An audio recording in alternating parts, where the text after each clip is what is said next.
जो होने वाला है वो पहले से निश्चित हो गया है।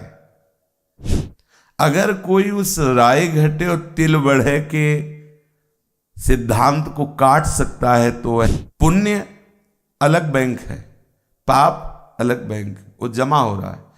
यदि आप चाहेंगे, जैसे कोई आपको भोगना ही पड़ेगा, तो आप निश्चिंत रहना भगवद आश्रय बल से। जो होने वाला है वही होगा, इसको तुम बदल नहीं सकते हो, तुम नहीं बदल सकते हो। जो होने वाला है वो पहले से निश्चित हो गया है। लौकिक सुख दुख के अंतर्गत, परमार्थिक नहीं। यहां ध्यान देना, जो होने वाला है वो पहले से निश्चित हो चुका है। रहुरे जीव निशंक, जो विधना ने लिख दियो छठी राव के अंग, राई घटे न तिल बढ़े रहुरे जीव निशंक। अभी पीछे चर्चा सुनी, असुर अपनी माया के द्वारा तीनों कालों को जानते थे, ऐसे भी हुए। जैसे दैवी विद्या, ऐसे आसुरी विद्या भी है, उससे वो जानते। संबरासुर जान गया कि हमारी मृत्यु का कारण श्री कृष्ण पुत्र प्रद्युम्न है। उसने भावी को मिटाने का पूरा प्रयास किया। आपने चरित्र पूरा सुना, क्या वो मिटा पाया? वहीं पहुंच गए प्रद्युम्न जी, वहीं पहुंच गए, उसके घर ही पहुंच गए। फेंका समुद्र में, और कैसे पहुंच गए और उसका विनाश कर दिया। राई घटे न तिल बढ़े रहुरे जीव निशंक। हम इस बात पर निश्चिंत हो जाएं। अगर कोई उस राई घटे और तिल बढ़े के सिद्धांत को काट सकता है तो वह हरि चरणों का आश्रय, दूसरा नहीं। और वो हमने ले लिया, अब हम उधर की चिंता क्या करें? जो होना है वो निश्चित हो चुका है। एक बात निश्चित नहीं है, भगवत प्राप्ति। ये किसी पुण्य प्रारब्ध से, पूर्व प्रारब्ध से, सुकृतों के द्वारा नहीं होती कि पीछे सुकृत किए तो अब हमारे प्रारब्ध में है भगवत प्राप्ति, अब हम जो चाहें करें, प्रारब्ध में भगवत प्राप्ति है तो हो ही जाएगी। ऐसा जैसे इस समय वर्तमान में हम सत्कर्म कर रहे हैं, इसका परिणाम है आनंद सुख, लेकिन भोग रहे हैं दुख। क्यों? क्योंकि हमारे प्रारब्ध में है। पूर्व में कोई ऐसे पाप हो जाते हैं, जाने में अनजाने में, जो भी जैसा। आज ज्ञान का विकास हुआ है, कल तो नहीं था ना। हो सकता है कल कोई ऐसा पाप हो गया हो, वो परिणाम देने के लिए आज जब प्रकट हुआ तो प्रारब्ध वही है और वो दंड दे रहा है।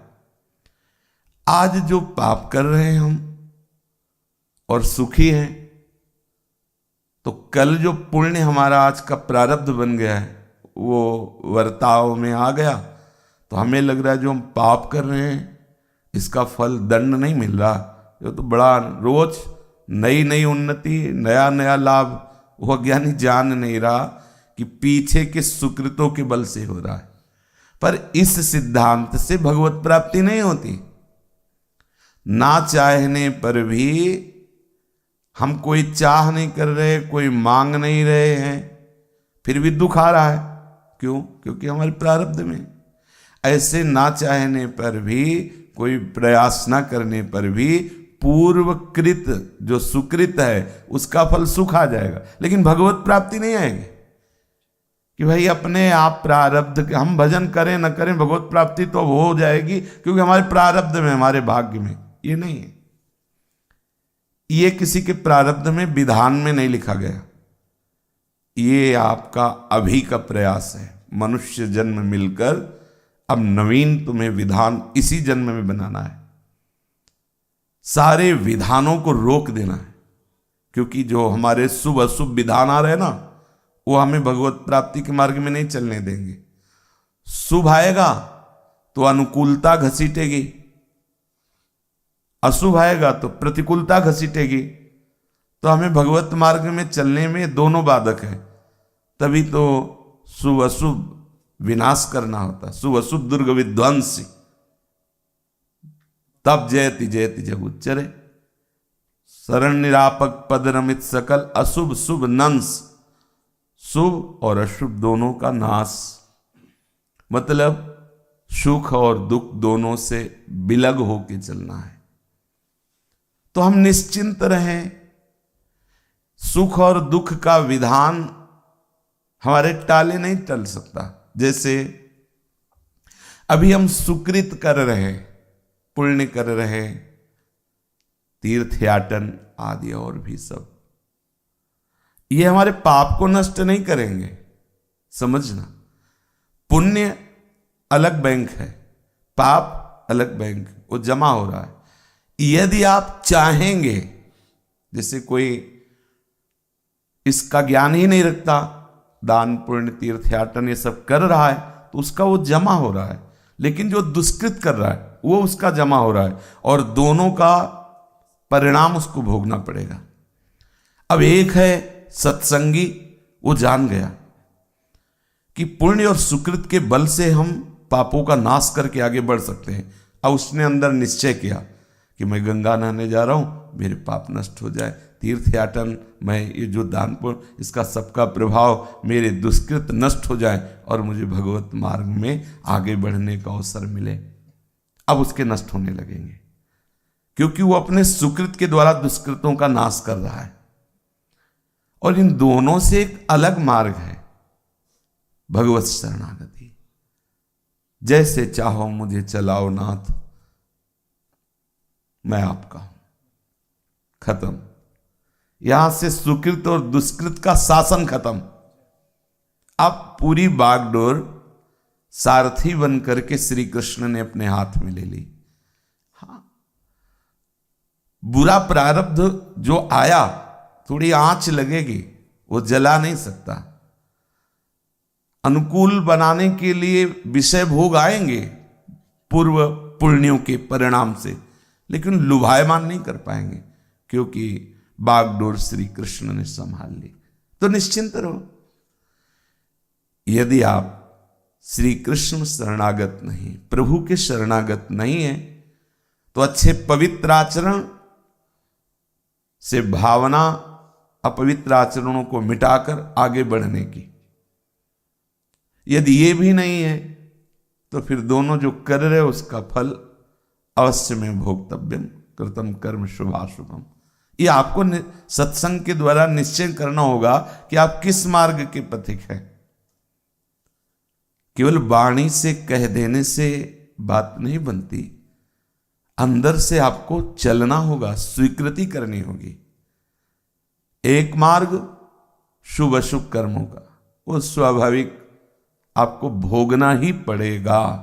दूसरा मार्ग शुभ कर्मों के द्वारा अशुभ कर्मों का नाश करके, फिर वो जब आप शुभ में स्थित हो जाएंगे तो शुभ का त्याग हो जाएगा। और सर्वोत्तम मार्ग भगवद आश्रित, इसमें हमें कुछ करना नहीं होता। शुभ अशुभ के विषय में ये इतने में समर्थ है, शरणागति में इतना प्रभाव है इसमें कि शुभ अशुभ को ढकेल करके उपासक को महाआनंद की तरफ ले जाती। नहीं, ये कर्म बंधन ऐसे नहीं है। देखो, पूज्य श्री राधा बाबा प्रभु को प्रीतम रूप से प्राप्त करने के लिए त्रिपुर सुंदरी भगवती की आराधना, उस स्थिति में भी अशुभ ने बाधा पहुंचा दी। खड़ाऊं फिसली, बाबा गिरे और अंग टूटा। क्या हुआ है? अशुभ ने आखिरी जोर लगा दिया, नहीं मिलने दें। अशुभ का कार्य होता है बाधा पहुंचाना, पर क्या भगवत मार्ग के पथिक को कोई बाधा रोक सकती है क्या?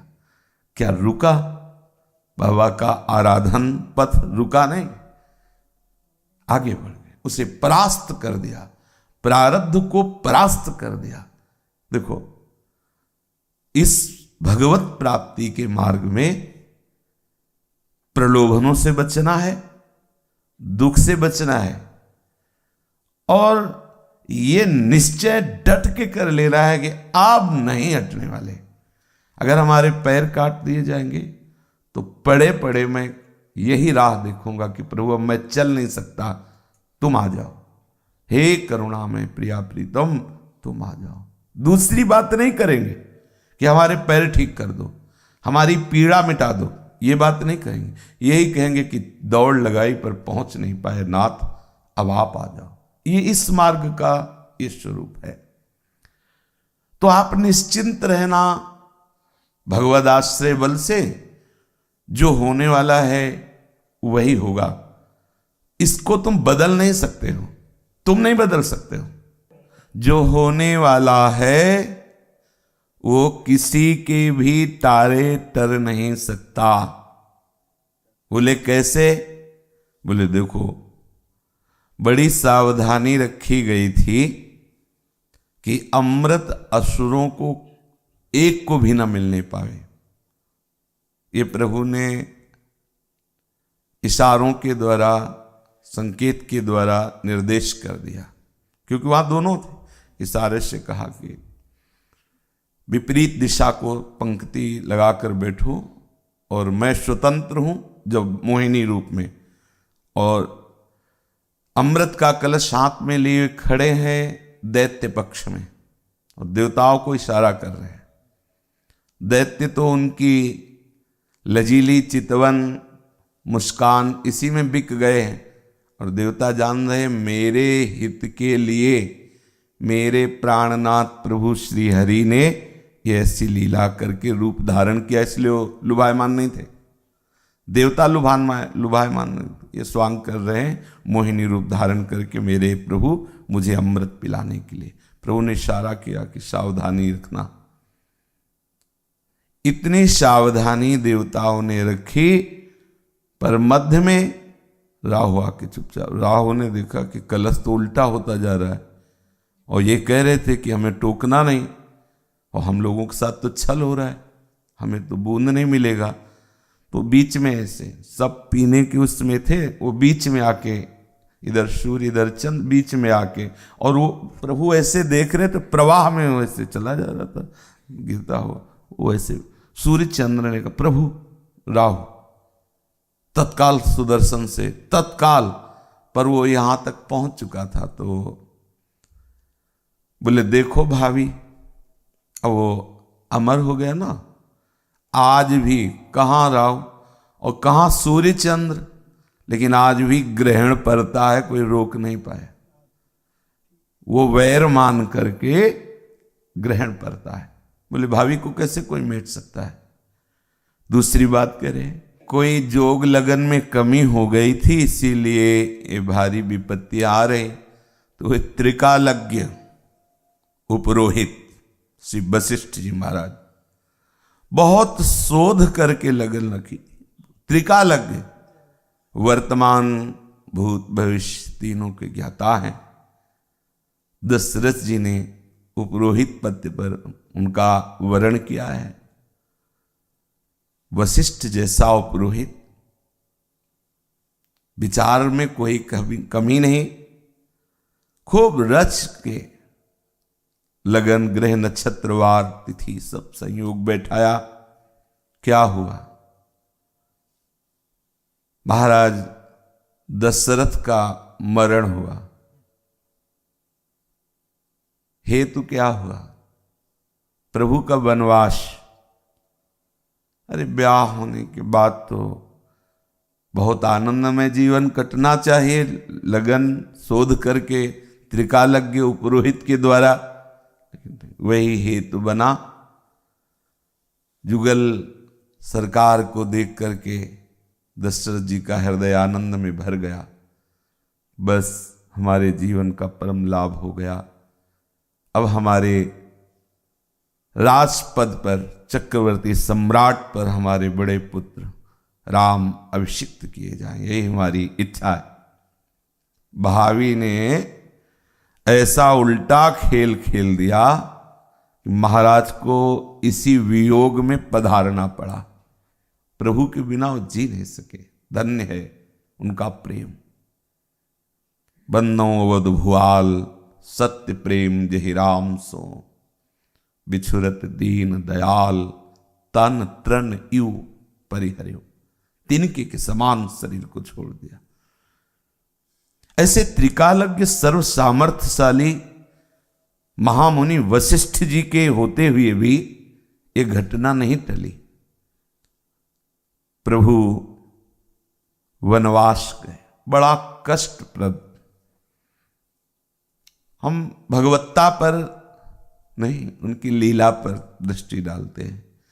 चक्रवर्ती सम्राट के उस महासुख में भवन में दशरथ जी ऐसे प्रतापी महापुरुष थे कि भगवान उनके पुत्र हुए, इससे बढ़कर तो कोई प्रताप है ही नहीं। जाकर नाम सुनत शुभ होई, मोरे गृह आवा प्रभु सोई। लेकिन स्वयं में भी देवता लोग प्रार्थना करते थे अपनी रक्षा के लिए। ऐसे बाहुबल, सुकृत बल और ज्ञान बल में प्रवीण महाराज दशरथ जी थे। देखो ना उनका बाहुबल काम आया इस समय, ना कोई। भावी ने कैसी दशा हुई। कैकेयी जी के चरण पकड़ करके कहा था, माना भरत जी को राज ले लो, लेकिन राम को मेरी आंखों से ओझल मत करो। मैं तुमसे ये भीख मांगता हूं, तुम्हारे पैर पड़ता हूं। भावी अगर वरदान देने की सामर्थ्य नहीं थी तो क्यों कहते थे ले लो ले लो। तुम्ही ने तो कहा कि एक की जगह 2 वरदान ले लो। अब जब मांग लिया तब आप ये आंसू बहा रहे हो। कुछ नहीं, बस चली। प्रभु इतनी सुकुमारता में सुखपूर्वक पले। देखो यहां जंगल नहीं है, लेकिन आप नंगे पैर थोड़ी बराबर रह रहे। नंगे पैर जाना। तापस वेश विशेष उदासी, 14 वर्ष राम वनवास। बड़ा कष्टप्रद घोर जंगलों में, जहां कंकड़ काटे, जंगली जीव, असुविधा ही असुविधा, विशेष उदासी। किसी भी परिस्थिति में नगर का आश्रय न लिया जाए। शर्त है तापस वेश विशेष उदासी।